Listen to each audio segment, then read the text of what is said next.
The following presentation is a production of Ride the Wave Media. It's the Best Birth Podcast, where we interview experts that elevate you as you prepare your heart and mind to have the best birth. Each episode will interview professionals so you are prepared for pregnancy, birth, and postpartum. Our experts will build your confidence and empower you to trust your intuition throughout your pregnancy. This audio is taken from videos on YouTube. Watch the entire episodes on YouTube at Birth Made Mindful. You're listening to the Best Birth Podcast, and we're here today with Anj Lineback. She is a licensed clinical social worker and is going to walk us through everything we need to know about navigating the postpartum period. Anj Lineback, a licensed clinical social worker, grew up in Salt Lake City, Utah, and received her bachelor's in health education and promotion at the University of Utah. Anj attended Portland State University for her master's in social work. Anj has worked with veterans, the homeless population, families, couples, children, geriatrics, and on the behavioral health unit. She loves traveling and experiencing the world. Anj loves learning and has an ongoing reading list. Anj works to create justice-centered, healing, empowering, and inclusive spaces. Welcome, Anj. Thank you for having me. We're so excited to get this conversation going. And both Jen and I feel like it's kind of born out of our own experiences having babies and not really feeling prepared for everything that can happen psychologically, socially, emotionally in our bodies and in our families after we have a baby. So we just want to jump right in. What led you to this line of work? Happen chance. I was looking for a job and when I lived in Portland and ended up working, it was a maternal services and support. And we did maternal care, so anywhere from pregnancy through 3 months postpartum. And then it transitioned to infant case management. So that followed baby through a year. And I loved it. I did not think I was a kid person. And then I had that job and was like, this is amazing. And just was addicted. And then have just tried to stay in the field since. Well, we're so happy that you continued with that addiction so that you're here to share with us everything that we need to know. Essentially, I want our listeners to kind of get a sense of the different types of things that can happen postpartum. I know there's postpartum depression, postpartum anxiety, postpartum psychosis. Can you tell us a little bit about what we're going to expect?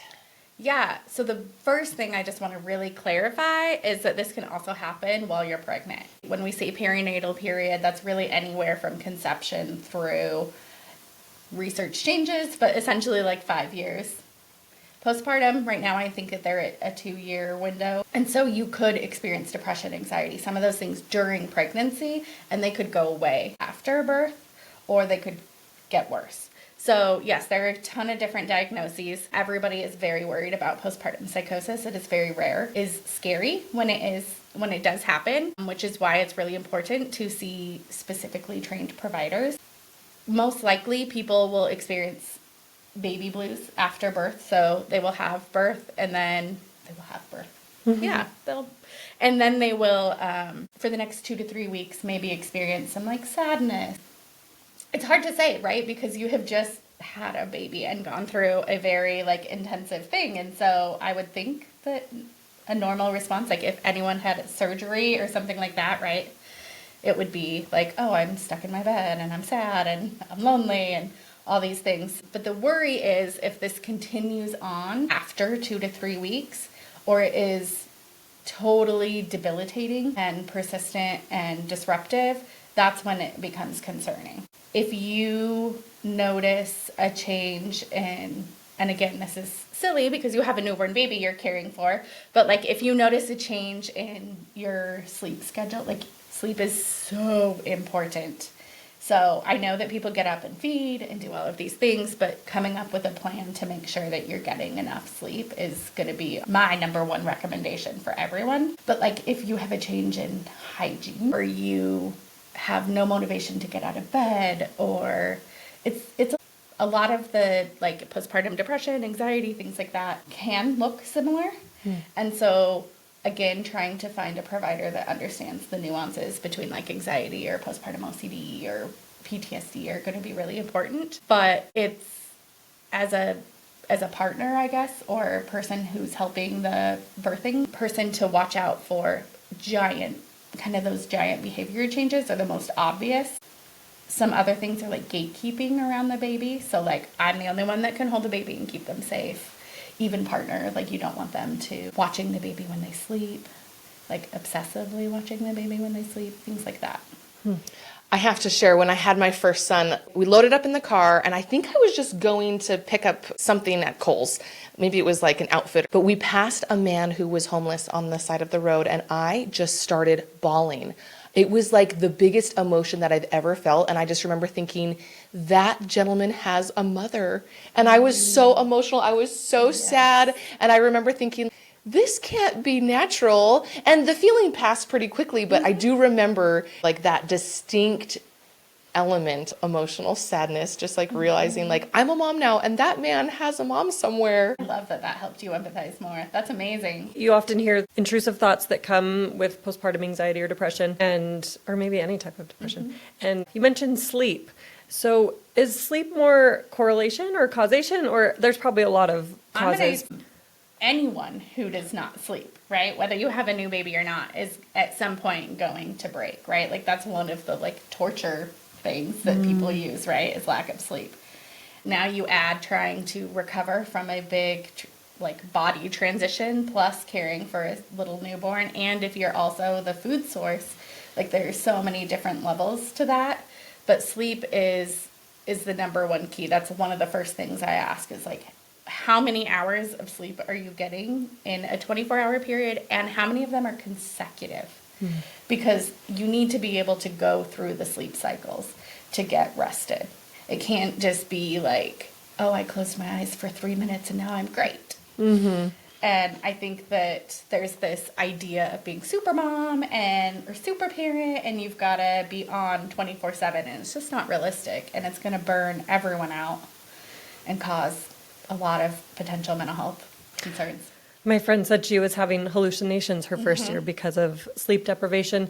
And she really found herself in a place lacking that support because she had oversupply. So she was pumping in order to help the milk come out at a normal pace for the baby, and then washing all the bottles, and then the baby was sleeping, and then you clean up and you do it all again. And so she just couldn't find the time to get the sleep. And she said that she prepared so well for her birth and her pregnancy and all of those things. And then at 6 weeks, when her midwife was gone, her life fell apart, is what she said. How can we have that preparation before we get there? Yeah, it's such a common story. Oh, I read all these books about pregnancy and childbirth, and then I had my baby, and then they were like, bye. And you're like, now what? And I know that there are books, right, like the first year and things like that, and I definitely recommend those. Having your community in place is really going to be key, and a lot of folks that I work with have moved to Utah, or maybe their like family is not as available to help, or they're still building their support system, and so it can be very isolating and lonely. And I think that the biggest thing is to find even just one or two people that you feel very comfortable with, which is scary and hard. You potentially are going to be sitting there with like your boob out and at your worst, right? Trying to recover and make sure you're doing on top of all of these things. Or you may be feeling great and just need to get out of the house, or like there's so many options, but you just want to have someone that you feel comfortable saying, hey, I need this.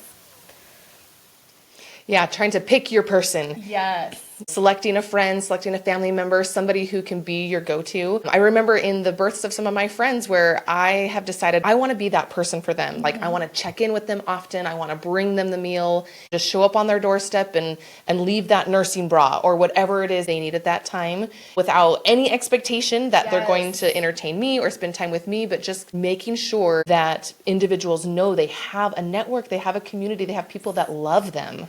Also, tell everyone to charge a baby tax. When people want to come over and see the baby, tell them that they have to either bring something or do a chore.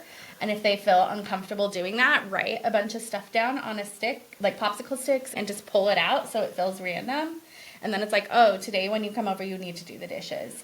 Or I need you to bring us dinner or diapers, or I need you to take us out for a drive, or just something like, oh, you want to see the baby? Okay, well, I need something too. Or if you're comfortable enough, like saying like, hey, can you watch the baby? I'm going to go shower, right? Like you don't need to entertain everyone when you have a baby. That's not your job. I love that you mentioned putting those in place beforehand. I feel like that's the key, is just trying to have some sort of a game plan in preparation for it. Even if you do have flexibility beyond that, at least you have a starting point. What would you say to having a therapist in place or someone before you deliver the baby so that that is in place? I think it's a good idea to have support. Not everyone is going to need therapists after. Obviously, I'm biased and think everyone should have a therapist, but I know that's not for everyone. So I think just knowing where the resources are and how to find someone, but I definitely don't think it hurts to have one. And then I know all my therapist friends are going to punch me for this, but then let them cancel, right? Like, it's better to have an appointment a couple weeks out and then know, like, okay, I'm doing okay, and cancel. Or maybe push it out further, because people think, oh, the first 6 weeks. And it's like, okay, well, actually, like in 3 months, if you have to return to work, that's a huge spike often in mental health, or when people are weaning or having change in breastfeeding, another huge spike. And so people think that postpartum depression or any of these mood and anxiety disorders appear only within that first chunk of time, but they can really appear any time in the first year to 2 years. I was a teacher, so I was off for the summer with my first and then went back to school. And that's when it all felt like it was falling apart, because it was, okay, I've been a teacher before, but I've never been a teacher with a baby, and just all those changes in my support system. I am not an expert on this, but there are a lot around the mommy brain and how the hormones and chemicals alter our brains to get in these like protective other things as well. And again, it's not my specialty. There are a lot out there that really understand it way more than I do. But like the hormone changes and neurotransmitter changes that come with it that increase maybe some empathy, or bring up like, oh, this happened in my childhood, or, oh, I want to make sure this doesn't happen to my child, or, oh, this is someone's kid, someone has a mom. Jen, when you went back to school, what were some of the things that you did so that you felt more like yourself, you felt more regulation, and that there was a light at the end of the tunnel? That's a great question. I just remember it being a dark time. I would come home from work and I would keep the lights off and I would just watch shows. And then I realized kind of those signs that I wasn't as happy or on top of things. And that's when I sought out even just a general health care provider. That's what I sought out. And I was away from family at the time. My team of teachers wasn't as supportive. So I went to the doctor and they did go through that screener questionnaire. I know it's not ideal for everyone, but it worked for me in my case to identify that postpartum depression. I did get on an antidepressant and that seemed to help. I also tried to go on a walk every day and just get out of the house, even though I didn't want to, and just finding ways to remember what I did before pregnancy and still try and continue it in a small way in postpartum. I love that. I love that. What other recommendations, Anj, do you have for us? Just like kind of some basic coping skills or things that we should be integrating into our postpartum care? I have some ideas, but I also wanted to share with you that the Department of Health and Human Services has these really awesome magnets or handouts, and they use an acronym. It's called Sunshine, and I'm just going to tell you what the words are. So this is what they recommend for just extra helpful tools during pregnancy and after birth. So it's sleep, understanding, so getting help, nutrition, support, humor, which I'm a big fan of, information, right, so doing your screenings, nurture, so taking care of yourself, and exercise. And so you hit so many of those just right on with all of the stuff that you did. I also just want to talk about like some things that if you are in those moments and it feels too much to get out, ice is a huge thing. So like holding it in your hands, rubbing it on your wrists, or like right here on your neck where you can get it, like all the blood pumping. Or like I had one person who was having anxiety around breastfeeding, and so they put like a cold washcloth on the back of their neck when they fed, and that seemed to help kind of regulate them. There's also the 5 senses. So having like 5 things you can see, 4 things you can hear, 3 things you can touch, smell, and see. And if that even feels too much, just pick like one color and just name everything that you can see with that color. Humming. If you're like really having a panicky thing and can't catch your breath, humming is going to force your system to re-regulate. And it's kind of silly. And it's also really awesome if you have other kiddos. Ice and humming and some of these things you can do with them and teach them kind of how to self-regulate as well. And so then everyone can do it. Some of my favorite things when people get really overwhelmed is to put on music and have like a little dance party. If they're overstimulated with noise, put in earplugs if they can, or headphones, even if it's just one, just to try to reduce it. I have a lot of moms who will set a 3-minute timer and just go like hide in their closet for a few minutes just to re-ground. There's all sorts of really awesome things that people can do that are going to vary on what their lifestyle is. I love that you mentioned these ideas and having a place to capture them so that you have them when you need them. My friend said when she was in that state of not sleeping as much, she felt like she needed to be rescued. But if you're in survival mode, you can't always climb out of the hole by yourself. And so having those on hand when you don't have the bandwidth to access them is so great. One that I heard too was to brush your teeth with your non-dominant hand, and it kind of just resets your brain to be in the present instead of on autopilot. I feel like I would drop my toothbrush in the toilet. A lot of these suggestions seem like we are changing our physiological state. This is a really easy way to reset your nervous system. Just like Jen was saying, and Ange, like some of those suggestions of like using dance, using movement, kind of like changing how your blood is circulating, doing a couple jumping jacks, probably not right after you have the baby. But, you know, like if you're a couple months out and you're feeling that anger or frustration or you're completely underwater, getting our bodies moving in a different way, an automatic reset in a way that's really helpful. Also, you just brought up rage, and I just like, oh my goodness, the postpartum rage. My biggest like thing with that is like you are not alone in that. I mean, in any of it. But like, it's okay to feel angry. It's when you start to have those really intrusive thoughts that it gets scary.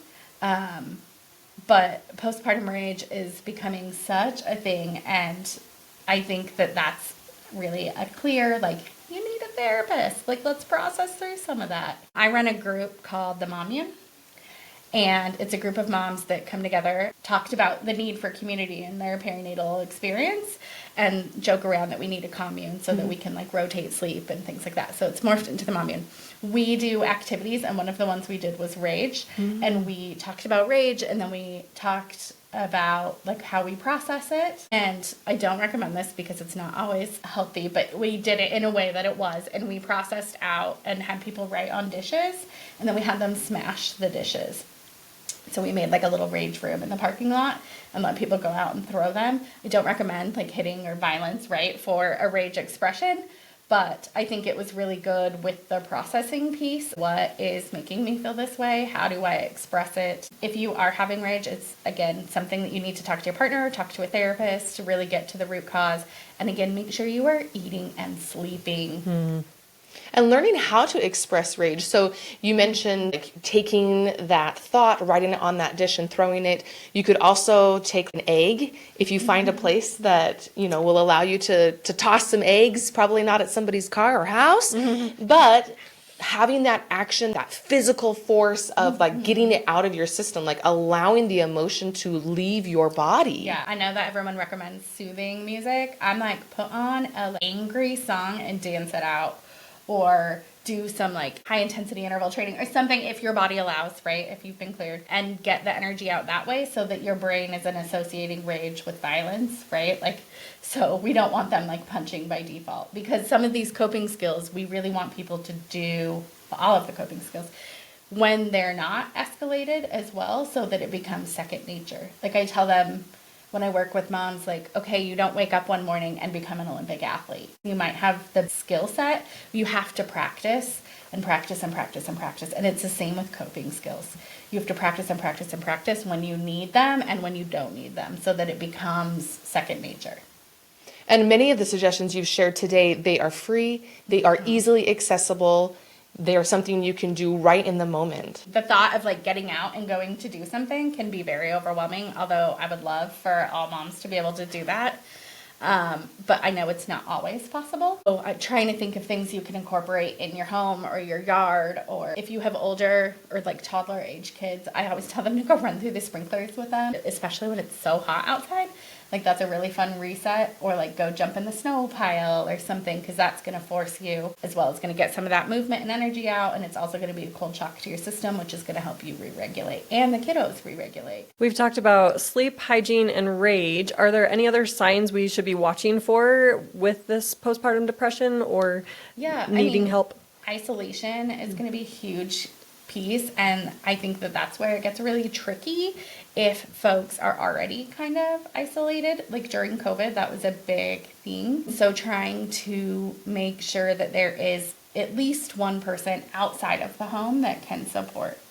So when you see someone every day and then all of a sudden you see that someone that you haven't seen for a long time and you're like, whoa, your hair is 7 feet long and you've like all these changes. And so it's good to have someone that you don't see every single day kind of popping in and being like, oh, things aren't going great, let's get you up. Or, oh, you look great, like, let me hold the baby and you go do what you need to do, or whatever. Isolation, definitely the intrusive thoughts. Also, people get a lot of shame around intrusive thoughts, and there's a level of vulnerability around parenthood in general. But every single person on the face of the earth has intrusive thoughts.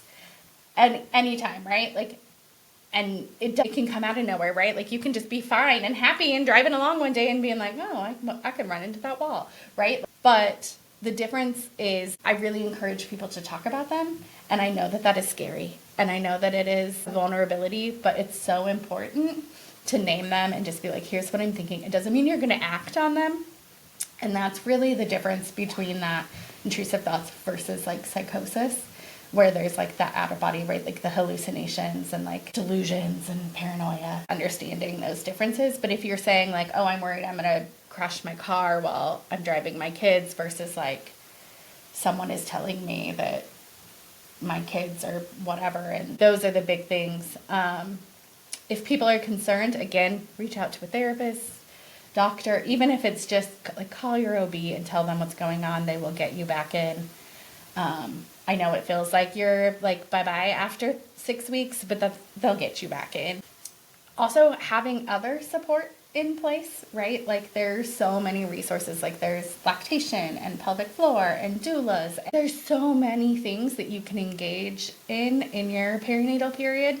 And the more eyes on you, the better. This feels so important. Everything that you shared gives us the hope that we can create a community, we can look to our resources. Mm-hmm. You spoke about the Mommune. Mm-hmm. Are there any other national or local resources that we should be looking for? Yeah, there's all sorts of really amazing things. So Postpartum Support International is a big one. They are the biggest like trainers for folks who want to specialize in perinatal. So they do trainings for psychiatrists, doctors, therapists, doulas, and really anyone, childbirth educators. So there's that as a resource. They do a training. We're actually going to have one focused on paternal mental health here in the fall. And so that's exciting. So they have that. They also offer free virtual support groups on almost every topic imaginable. And if they don't have one that's very specific to you, they will create it. And it is a free resource. It's amazing. Utah specifically, there are free resources for support groups through several mental health agencies. You can find a list of those at, I believe, psiutah.org has some, but also this Department of Health and Human Services runs a website, the Maternal Mental Health Referral or Resource Guide. I will send you the information so people have the link. But it essentially is folks who have been trained can input their information on this site, and it is a local resource. So you can put what you need, like, oh, I need a therapist or a chiropractor, and your zip code and your insurance, and it will pull up providers in your area that have the training. And it's awesome. Postpartum Support also has that. Psychology Today also has a filter for perinatal, so that's an option too if you're looking for a therapist. In your bio, you mentioned that you're an avid reader. Do you have any favorite books on this topic that we should look to? Oh, there's so many. My favorite book that I think everybody should read is not perinatal specific, but it's called Real Self-Care by Pooja Lakshman. And it talks about how self-care is not just bubble baths. like literally on the cover, it's like not just bubble baths and crystals. It talks about how setting time for yourself and doing boundaries. These are the things that are really going to impact your self-care. And I love that. So I would highly recommend that. There's a book called There's Some Moms Worse Than You or something like that. Have you seen this? And it's like animals. I read it to the moms like a story time. It's amazing. You were not alone in that. I just love it because it's like not everybody or person or thing is meant to be this like snuggly maternal thing, even though that's what society says. And that's just not how everyone experiences it. And that's okay. And so I love that book really just like, it's okay if you want to throw your baby at the enemy for a minute. Just don't really, but it's okay if that fleeting thought is like, I'm not loving this as much as everyone said I should. That's okay. Yeah, those animal moms can give us good examples. Yes. I have a book coming out in the fall called Let Yourself Bloom, and it's about the process of matrescence and becoming a mother and what that looks like and all the things that come after the 5th trimester. Yes, so. I love that. There is a book that just came out. I just bought it. I haven't read it yet, so I don't know, but it's called Matrescence, and I'm really excited to read any self-compassion, anything. There are just so many wonderful books. In one book by Ina May, she says, oxytocin has been called the hormone of calm, love, and healing because of the kinds of feelings it causes in the mother and the interactions with her baby that often trigger its release. So remembering that oxytocin is probably what got that baby here and needs to be reignited with our babies. Yes, but I'm going to challenge that slightly because not everyone is going to get that, right? Mm-hmm. And so if that is not how you feel, if you're not just like, oh, I want to hold my baby and love on it, like if I understand that you're not going to feel that way 24/7, but if you never feel that way, find a therapist. I also just wanted to touch on the importance of medication. If it gets to the point where you need medication, like that is okay. There is a lot of medication that is safe for lactation, and there's not anything wrong with taking a little extra serotonin or oxytocin or whatever it is that you need to help really balance your brain out because you want to enjoy parenthood. You don't want to hide and isolate and resent it. If we're not producing it naturally, then we need the help of that medication to help get us there to that point. We have to challenge this and say, okay, like my body's not giving me that release and that good feeling that I need. How can I find it? Yes. And it doesn't mean you're going to be on it forever. Yes. And I think that that's one of the biggest things that people are like, well, I don't want to get on this because it's bad for my baby and I don't want to be on it forever. And you can find ones that are not bad for your baby and you don't have to be on it forever. You just need, I tell people to think of it as like a life jacket. Like, okay, you're now plopped into the middle of the ocean and you're drowning. So like what tools can we use to buoy you up and get you back to dry land? And that's one of them. And once you feel like you're in a place where your toes can touch the bottom, then you can take that life jacket off. Yeah. And hopefully you have enough medication and sleep and support and coming back up with your hobbies and really reclaiming your identity as a person in and out of motherhood is going to be really key in helping you get back to shore and get on that solid footing. Autumn has our Mom Squad secret for the week. She says, you don't have any control over when labor will start or how long labor will be, but you have control over how you prepare for labor. It's not about controlling when you go into labor, but making sure you are mentally, emotionally, and physically ready for labor so you have a positive birth experience. And I love how she talks about that. Just focus on what you can control, and having those resources in place and the knowledge about the postpartum period will greatly change your experience. Yeah. And if birth is not pretty, find a therapist. Mm-hmm. Yes. And this conversation has been a delight. Thank you so much for giving us that hope, giving us the resources, helping us feel like we can just strap on that life jacket for a minute and find our way to solid ground. Yeah. Thank you. Thanks for joining us on today's episode. We hope you've been elevated and inspired by this week's expert. Subscribe today so you never miss an episode. And please share our podcast or post on your social media so that other moms and dads-to-be can also have the best birth. Please note that the information provided is based on the expert's insights and personal experience. It is not intended as medical guidance. Please seek the advice of your medical provider as it applies to your specific condition.